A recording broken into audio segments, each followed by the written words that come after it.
Good morning, brothers and sisters in Christ. As we go into the Advent season, I'd like to briefly speak to you on vaccination this morning. I had the unfortunate experience of having to collect a priest from the Kingston Public Hospital COVID ward earlier in the pandemic when he contracted the virus. Many of you know him as Father Devon Nash, who fortunately survived the impact of this virus. And upon receiving him to transport him to the rectory that we were isolating priests, I was told by the doctor while he was being discharged that I had to be on 14 days quarantine because I was receiving him, as well as he was on 14 days quarantine.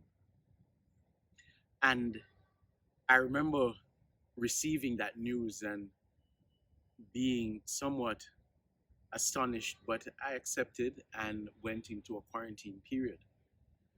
But while waiting at the ward for Father Nash, it took about an hour and a half for them to prepare him because he had to leave with certain things to receive oxygen to help him, to assist him in his breathing. And during that hour and a half, there were persons who were coming to visit loved ones on the ward, and they were given the unfortunate news that their loved ones had passed overnight. There was a woman who came to visit her son and brought him a meal, and the nurse told her that he had passed, and she came out crying and sobbing uncontrollably. And one of the orderlies spoke to her and said, "Mommy, no worry yourself. I give him give up. I give him give up." And it was heart-wrenching seeing these relatives who came to visit their loved ones, but they were being told that they had passed. When I went through my experience of quarantine, I was separated from family, friends, and even the church community, and was isolated in my room for the 14 days.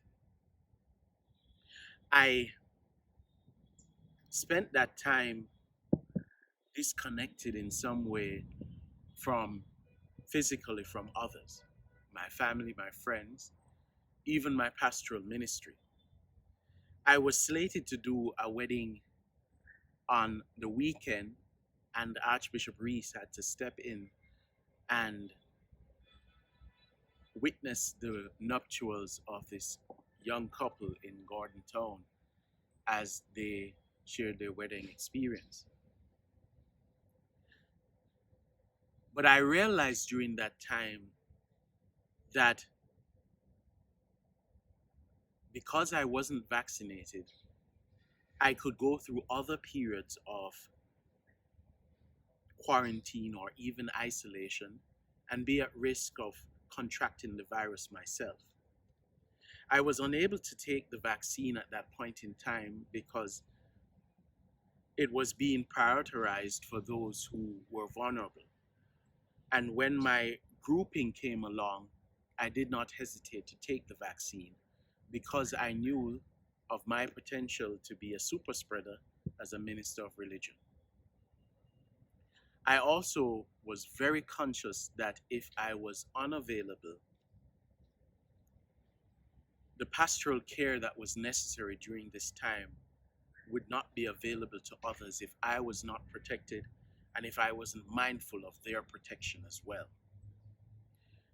In the last 2 weeks, 2.5 weeks, I've done roughly 4 funeral masses, 2 funeral services, and about 3 interments.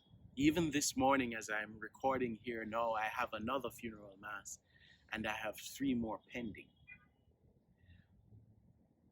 I would not be physically available to do this if I were not vaccinated. And most of the funerals that I've done during the pandemic have had visitors who have come in, and some have tested positive in leaving the funeral to return to whichever country they came from. I am pleading and imploring persons who are hesitant within our church community and otherwise, and even those who may question the legitimacy or the facts surrounding it.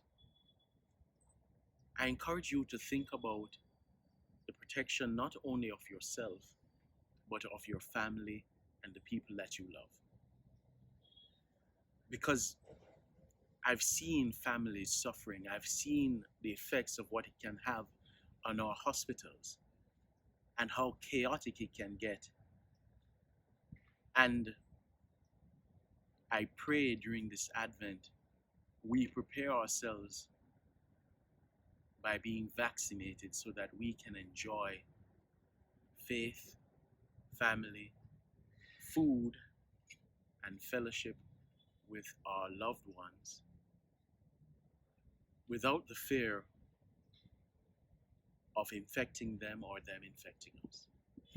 Please, if you have any questions about the vaccines, talk to your physician. You may even approach me or others who you might want or feel comfortable talking about your hesitancy. And I pray that we be protected from the worst of this pandemic and that we can enjoy Christmas together.